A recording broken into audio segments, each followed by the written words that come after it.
Tous deux ne feront qu'un. Parlons de la communication dans un couple comme secret pour l'unité, la solidité du couple et même comme élément pour renforcer la fidélité dans le couple. Dans nos précédentes vidéos, nous avons eu à parler des piliers du mariage. On peut dire que le principal pilier du mariage, c'est l'objectif du mariage qu'est l'amour. On se marie parce qu'on s'aime. Et voilà pourquoi l'un des piliers, c'est la liberté. C'est-à-dire que les sujets doivent avoir accepté librement et par amour. Mais pour que cet amour puisse survivre au temps, parce que l'une des choses qui épuise tout, même le fer est épuisé par le temps. Le fer, on dit que vous êtes dur comme un fer, mais la rouille finit le fer. Donc, pour résister au temps, le couple doit vivre de communication. Et la communication, c'est un art. La communication, c'est un art.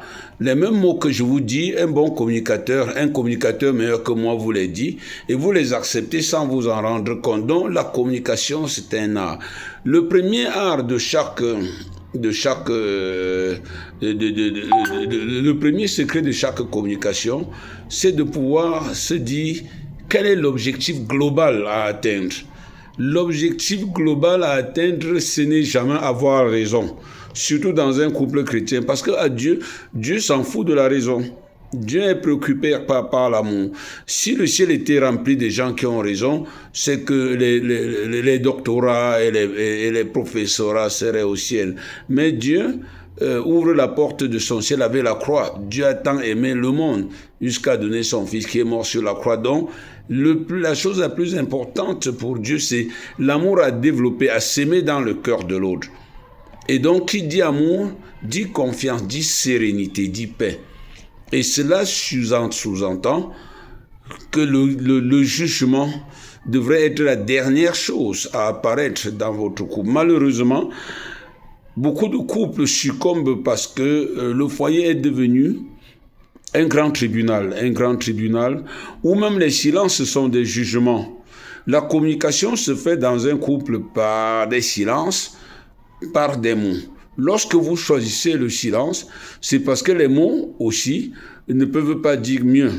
Mais ça doit être des silences et des mots qui mettent dans le cœur de l'autre la paix et la sérénité. Parce que chaque fois que vous voulez faire quelque chose, pensez que si vous blessez l'autre, vous apportez la mort dans le couple.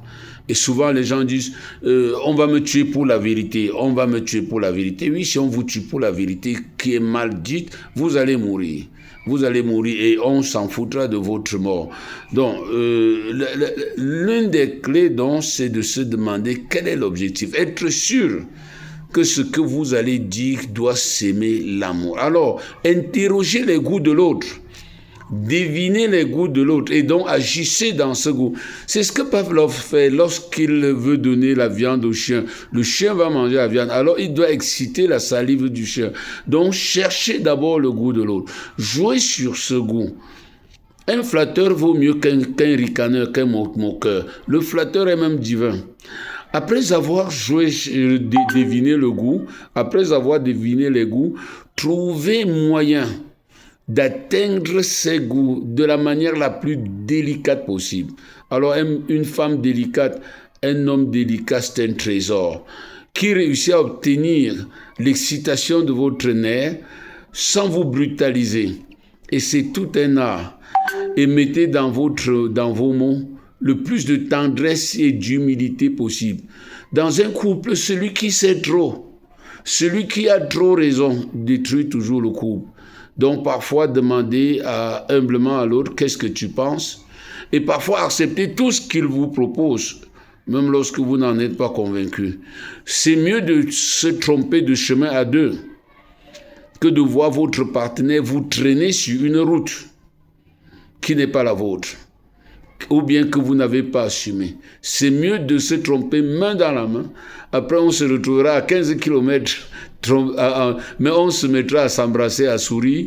Par contre, on peut suivre un bon chemin, mais sur lequel l'autre nous a traînés. Personne n'aimerait se faire froisser. Et alors, même s'il ne dit pas, même s'il ne parle pas, sachez qu'une personne froissée ne chemine plus avec vous. Si à moyen, il va cheminer contre vous. Cultivez donc l'art de communiquer. Nous allons revenir sur cet art de communiquer parce que c'est très important. Dans un couple, dès qu'on maîtrise l'art de communiquer, l'art d'atteindre le cœur de l'autre, alors le couple a réussi. Soyez bénis.